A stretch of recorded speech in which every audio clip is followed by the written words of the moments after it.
The iPhone 17 Pro costs $1,099 today.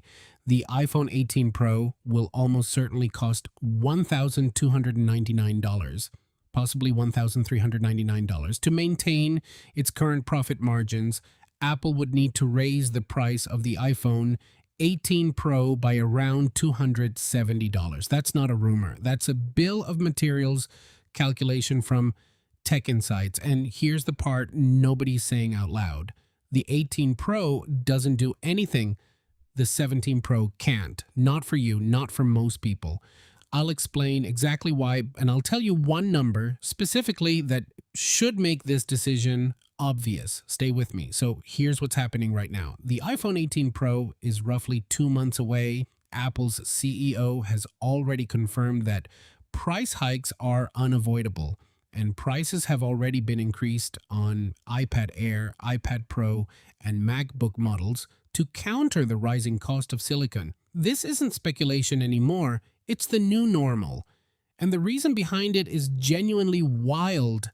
The price hikes stem from a global shortage of DRAM and NAND flash storage, driven largely by AI data centers competing for the same components, with manufacturers like Samsung and Micron shifting production toward enterprise-scale memory chips for AI servers, squeezing supply for consumer electronics like the iPhone. Your next iPhone costs more because a data center in Texas needed more RAM.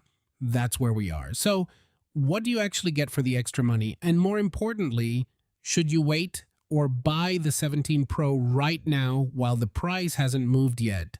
Let's go. Okay, so what is the iPhone 18 Pro? The honest answer, it's a solid upgrade, not a jaw-dropping one. The headlining new feature is a variable aperture main camera, which sounds impressive, and it actually is. Variable aperture means the camera can physically adjust how much light it lets in, like a DSLR. You get real granular control over depth of field, not computational, not software faked, actual optical control. And this isn't just a rumor at this point. A diagnostics log leaked from Apple's supplier Tata Electronics confirmed it. The iPhone 18 Pro and 18 Pro Max will use Sony's new IMX905 sensor on the main camera with variable aperture built in. That's real. That's a meaningful camera upgrade. You also get a smaller dynamic island, Apple's first generation C2 modem, which for the first time makes its way into the Pro lineup. New color options including a red and the A20 Pro chip. Apple's first 2-nanometer processor, advanced on-device techniques such as generative AI and neural processing will require 12 gigabytes of memory, a limit that only the iPhone 17 Pro, iPhone 17 Pro Max, and iPhone Air currently meet. So the 18 Pro keeps the same 12 gigabytes of RAM, which means the AI gap between the 17 Pro and the 18 Pro smaller than Apple wants you to think. And the iPhone 18 Pro Max specifically, it's getting thicker on purpose because it's packing a significantly larger battery. Combined with the more efficient C2 modem, the battery life gains on the Pro Max should be genuinely noticeable. Now, the price. TechInsights estimates Apple's component and manufacturing costs for the iPhone 17 Pro at roughly $582, with the iPhone 18 Pro's costs projected to rise 25% to around $726. That's the bill of materials, not the retail price. The retail price is where it gets uncomfortable. The Wall Street Journal estimates the iPhone 18 Pro could cost as much as $1,399 for the base model, about 27% more than last year, 27%. For context, Apple has already announced price hikes across other devices, ranging from the MacBook to the iPad Pro, with most products seeing between 15 and 25% raises, and some going up as much as 33%. So the iPhone is next. The only question is exactly how much. Now, there's one optimistic scenario. JP Morgan analysts believe Apple will raise prices by no more than $50 on Pro models and will try other ways to save money, including the use of Apple's own C-series modem. If JP Morgan is right, $50 is nothing. You barely feel that. But if TechInsights is right, the starting price of the iPhone 18 Pro could land between $1,249 and $1,299, and the iPhone 18 Pro Max between $1,349 and $1,399. That's a real number. That's a car payment.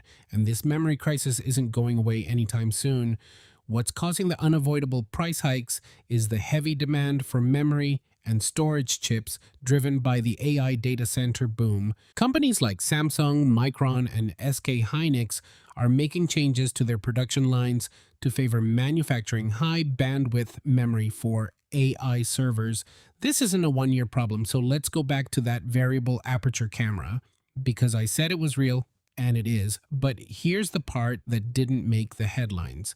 The diagnostics log that confirmed the IMX905 sensor also confirmed something else. The pixel size identical to the iPhone 17 Pro, 1.22 micrometers.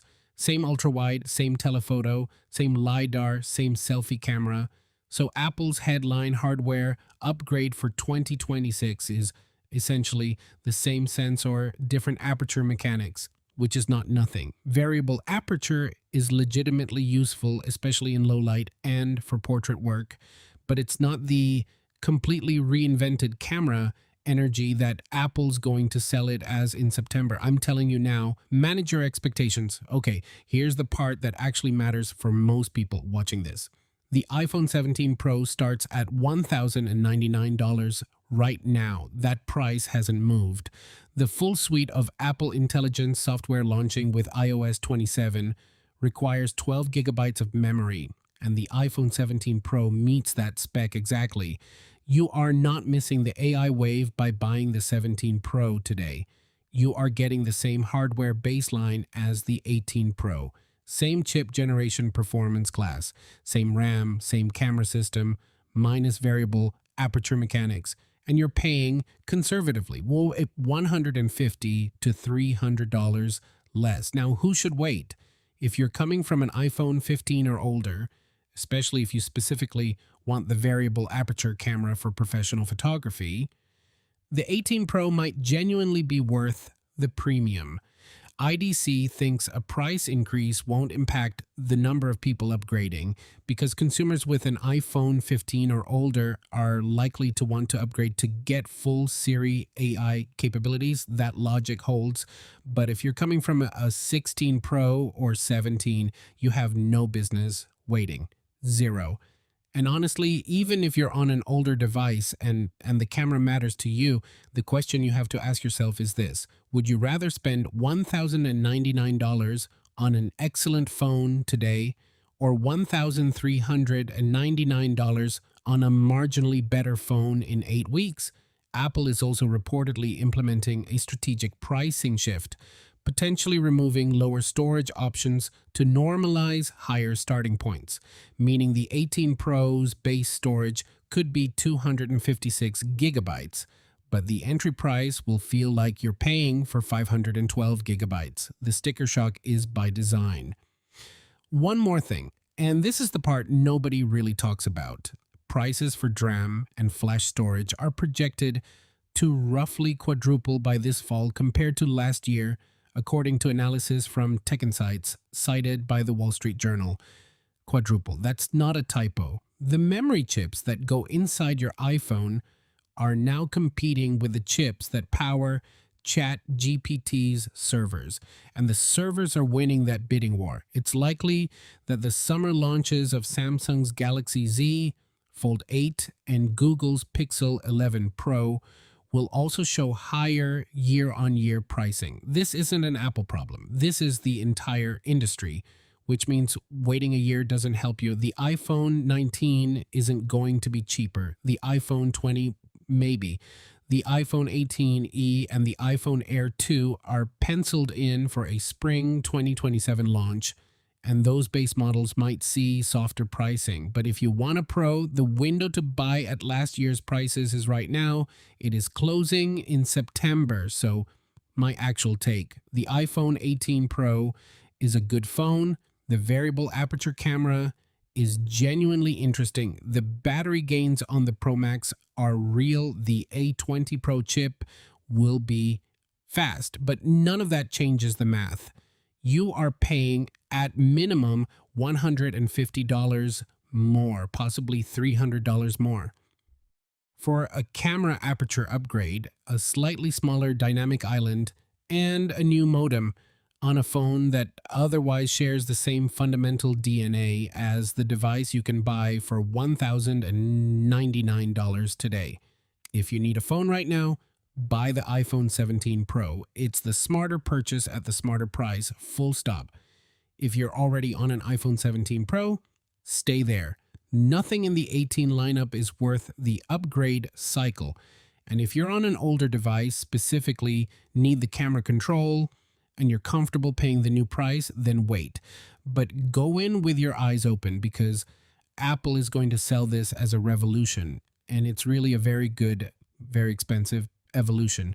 One last thing. If the memory crisis lasts another 2 years, and all current evidence says it will, the real question isn't iPhone 17 Pro versus iPhone 18 Pro.